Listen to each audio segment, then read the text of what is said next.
ನನ್ನ ಪ್ರೀತಿಯ ನರ್ಸಿಂಗ್ ವಿದ್ಯಾರ್ಥಿಗಳೇ, ನರ್ಸಿಂಗ್ ಗುರುಗಳೇ, ನರ್ಸಿಂಗ್ ಅಭ್ಯರ್ಥಿಗಳೇ, ನರ್ಸಿಂಗ್ ಹುದ್ದೆ ಆಕಾಂಕ್ಷಿಗಳೇ, ಯಾರು ಇಷ್ಟು ದಿವಸಗಳೆಲ್ಲ ಕಾದು ಕುಳಿತಿರುವಂಥ ಒಂದು ಒಳ್ಳೆಯ ಸುದ್ದಿ, ಗುಡ್ ನ್ಯೂಸ್ ಇದೆ ಸ್ನೇಹಿತರೆ.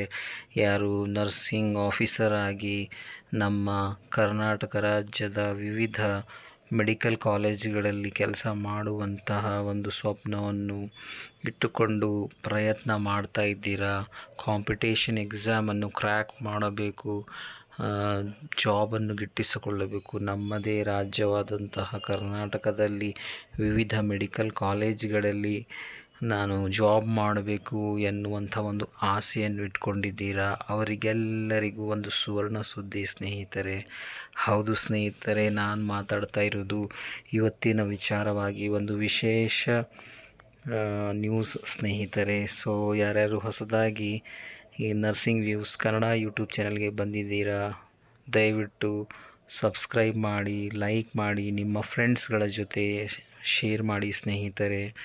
ಸೊ ನಾನು ನಿಮ್ಮ ರಫೀಕ್ ಸೌದಾಗರ್ ಸ್ನೇಹಿತರೆ. ಸೊ ಇವತ್ತಿನ ಸಬ್ಜೆಕ್ಟು ಏನು ಅಂತಂದರೆ ಒಂದು ವಿಶೇಷವಾದಂತಹ ಸಬ್ಜೆಕ್ಟು. ಎಷ್ಟೋ ದಿನಗಳಿಂದ ಸರ್ ಮೆಡಿಕಲ್ ಕಾಲೇಜ್ ಅಂದರೆ ವೈದ್ಯಕೀಯ ಶಿಕ್ಷಣ ಸಂಸ್ಥೆಗಳಲ್ಲಿರುವಂತಹ ಸುಮಾರು ಪೋಸ್ಟ್ಗಳನ್ನು ಯಾವಾಗ ಫಿಲಪ್ ಆಗುತ್ತೆ ಎನ್ನುವಂಥ ಒಂದು ಮಾತು ಹೇಳ್ತಾ ಇದ್ದರು ಸ್ನೇಹಿತರೆ.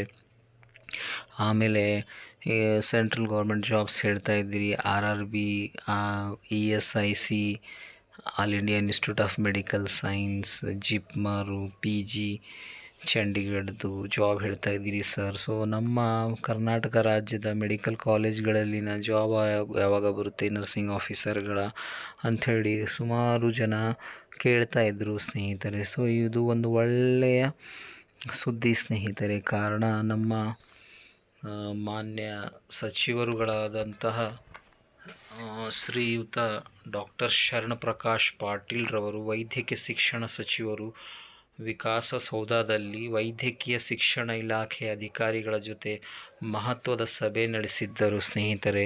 ಸೊ ಆ ಒಂದು ಸಭೆಯ ಅಂಶಗಳು ಏನು ಅಂತಂದರೆ, ವೈದ್ಯಕೀಯ ಶಿಕ್ಷಣ ಇಲಾಖೆಯಡಿ ಬರುವ ಗ್ರೂಪ್ ಎ ನ 650 ಸಹಾಯಕ ಪ್ರಾಧ್ಯಾಪಕರು ಮತ್ತು 1200 ಸುಮಾರು ನರ್ಸಿಂಗ್ ಆಫೀಸರ್ಗಳನ್ನು ಕರ್ನಾಟಕ ಪರೀಕ್ಷಾ ಪ್ರಾಧಿಕಾರದ ಮೂಲಕ ನೇಮಕ ಮಾಡಿಕೊಳ್ಳುವಂತೆ ಅಧಿಕಾರಿಗಳಿಗೆ ಸೂಚಿಸಿದ್ದರು ಸ್ನೇಹಿತರೆ. ಸೊ ಸುಮಾರು ಮೆಡಿಕಲ್ ಕಾಲೇಜುಗಳು ನಮ್ಮ ಕರ್ನಾಟಕ ರಾಜ್ಯದಲ್ಲಿರುವಂತಹ ಮೆಡಿಕಲ್ ಕಾಲೇಜುಗಳಲ್ಲಿ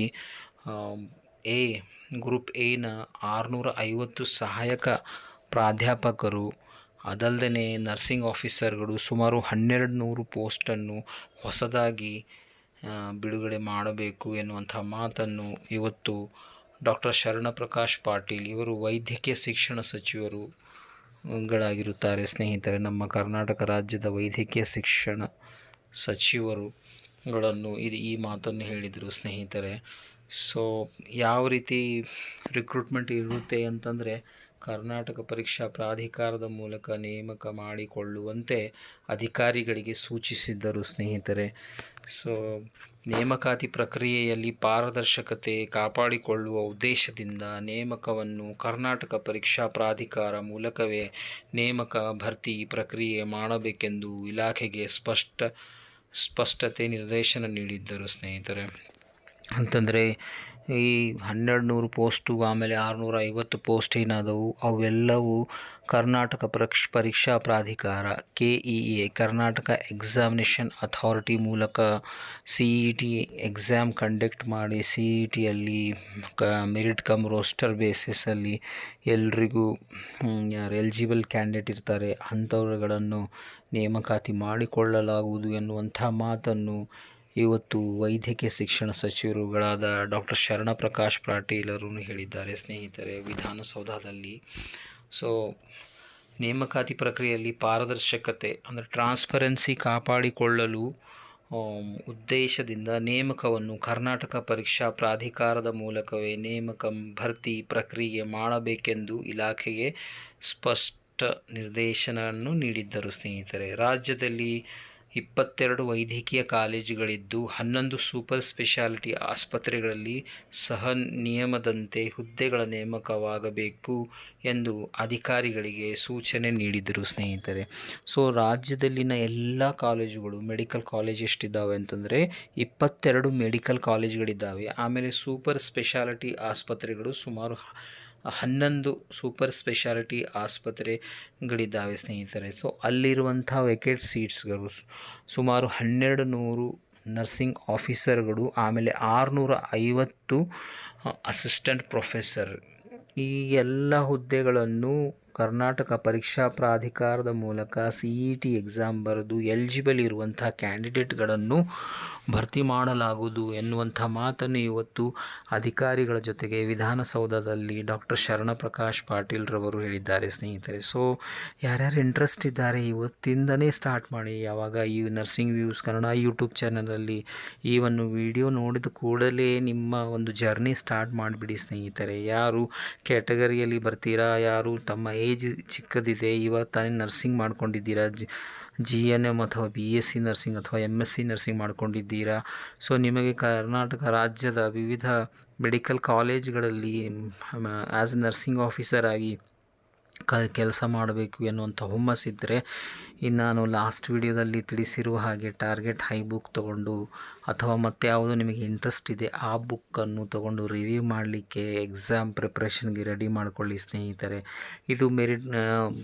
ಇದು ನಿಮ್ಮ ಮೆರಿಟ್ ಬೇಸ್ಡ್ ಸೆಲೆಕ್ಷನ್ ಅಲ್ಲ ಸ್ನೇಹಿತರೆ. ನೀವು ಕೊಟ್ಟಿರುವಂಥ ಡಾಕ್ಯುಮೆಂಟ್ಸ್ಗಳನ್ನು ವೆರಿಫಿಕೇಷನ್ ಮಾಡಿಕೊಂಡು ತದನಂತರ KEA ಕರ್ನಾಟಕ ಎಕ್ಸಾಮಿನೇಷನ್ ಅಥಾರಿಟಿಯಿಂದ CET ಎಕ್ಸಾಮ್ ಬರೆದು ಅದರಲ್ಲಿ ಪಾಸಾಗಿ ಮೆರಿಟ್ ತೊಗೊಂಡವರಿಗೆ ಸೆಲೆಕ್ಷನ್ ಆಗುತ್ತೆ ಸ್ನೇಹಿತರೆ.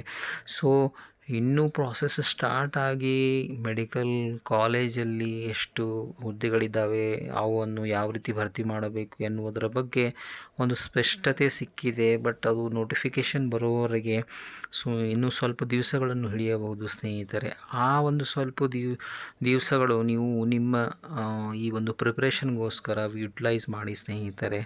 ಎಷ್ಟೋ ಆಸ್ಪಿರೆಂಟ್ ವೆಯ್ಟ್ ಮಾಡ್ತಾ ಇದ್ದಾರೆ, ಸರ್ ನನಗೆ ಗೌರ್ಮೆಂಟ್ ಜಾಬ್ ಆಗಬೇಕು ಸರ್, ನನ್ನ ಮನೆಯಲ್ಲಿ ನನ್ನ ಮನೆತನದಲ್ಲಿ ಯಾರೂ ಗೌರ್ಮೆಂಟ್ ಜಾಬ್ ಮಾಡ್ತಾ ಇಲ್ಲ ಸರ್. ಸೊ ನಾನು ನನ್ನ ಮನೆಗೆ ಅಥವಾ ನನ್ನ ಫ್ಯಾಮ್ಲಿಗೆ ನಾನು ಬ್ಯಾಕ್ ಬೋನ್ ಬೆನ್ನೆಲುಬೆ ಆಗಿ ನಾನು ನಿಲ್ಲಬೇಕು ಸರ್. ನನ್ನ ಕಾಲ ಮೇಲೆ ನಿಂತು ನನ್ನ ಒಂದು ಎಕನಾಮಿಕಲ್ ಕಂಡೀಷನ್ ಆರ್ಥಿಕ ಪರಿಸ್ಥಿತಿಯನ್ನು ಸುಧಾರಿಸಿಕೊಳ್ಳಬೇಕು ಸರ್. ನಾನು ಬ್ರೆಡ್ ವಿನ್ನರ್ ಇದ್ದೀನಿ, ನಾನು ದುಡಿದರೆ ನನ್ನ ಮನೆಯನ್ನು ಊಟ ಮಾಡುತ್ತೆ ಎನ್ನುವರು ದಯವಿಟ್ಟು ಮುಂದೆ ಬನ್ನಿ ಸ್ನೇಹಿತರೆ. ಪ್ರಿಪ್ರೇಷನ್ ಸ್ಟಾರ್ಟ್ ಮಾಡಿ, ನಿಮಗೆ ಒಂದು ಒಳ್ಳೆಯ ಅಪಾರ್ಚುನಿಟಿ ಸಿಕ್ಕಿದೆ ಸ್ನೇಹಿತರೆ. So I repeat, total post ಎಷ್ಟು ಅಂತಂದರೆ ಗ್ರೂಪ್ ಎನಲ್ಲಿ 650 ಸಹ ಪ್ರಾಧ್ಯಾಪಕರು ಮತ್ತು 1200 ಸುಮಾರು ನರ್ಸಿಂಗ್ ಆಫೀಸರ್ಗಳ ಹುದ್ದೆಯನ್ನು ಕರ್ನಾಟಕ ಪರೀಕ್ಷಾ ಪ್ರಾಧಿಕಾರದಿಂದ ಭರ್ತಿ ಮಾಡಲು ಯೋಚನೆ ಮಾಡಲಾಗಿದೆ ಸ್ನೇಹಿತರೆ. So all the best for your future ಸ್ನೇಹಿತರೆ.